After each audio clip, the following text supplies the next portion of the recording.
Hello, my name is Kevin Jones-Dioka. Welcome to the WFG Bottomline tutorial series for sellers in this situation. This is for sellers Netsheets. You are about to see, just like the buyers, you're about to see the quickest, easiest Netsheet that you will ever come across for sellers. So enjoy. And if you have any questions, my phone number and email are at the end. Have a good day. Here in the sellers Netsheet. Same as always, prepared for, you can put your client's name in there and your address. It goes ahead and saves that way too. So it looks more professional and it helps you find it. All you have to do is put in the sales price, $250,000 or whatever your sales price is. You'll see it calculates everything for you and kicks out an estimated net cost over there, or an estimated seller's net right here. Now that's very high because I don't have a loan balance in there. If they own it free and clear, that is what their net sheet's going to, or what their net's going to be. If they don't, let's say they owe 180,000 on it, put in 180,000, the estimated percentage rate, let's say it's a 5% interest when they got it. It will calculate everything for you, and down here change your seller's net to 49,790.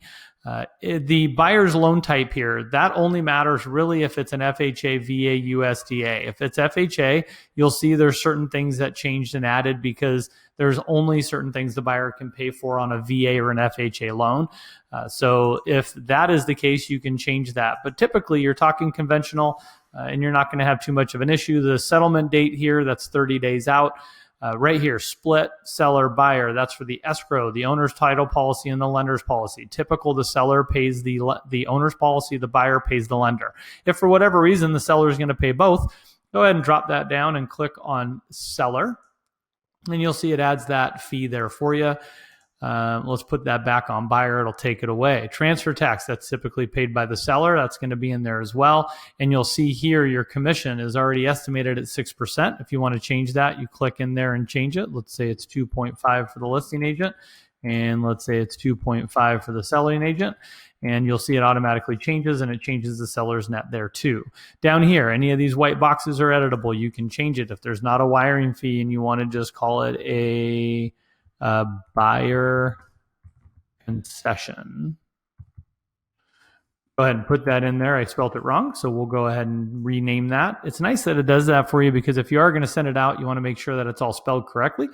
Here we're going to go ahead and put a flat fee. Let's say it's let's say we're going to have the seller pay $3,000. Go ahead and put $3,000 in there, tab through, and it calculates for you.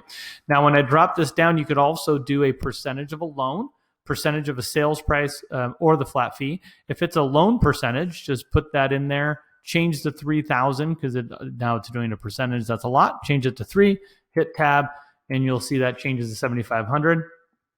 Changes your closing cost there, and it always is estimating and updating your net sheet there. And if you have any other questions here, other closing costs, you can go ahead and put any of that stuff in there you want. If you have any other questions, please feel free to reach out to me. As always, here in the menu, I'm sorry, you can print or email, save it, anything up here. If you're on the app in the upper right, you'll see the same three lines. Click on those 3 lines and you can either save it or you can share it any which way you please. So that's it for the seller's net sheet. If you have any questions, please feel free to give me a call, 775-357-2995, or shoot me an email at kjonesdioka@wfgnationaltitle.com. I hope you enjoyed it. Happy hunting and happy listing.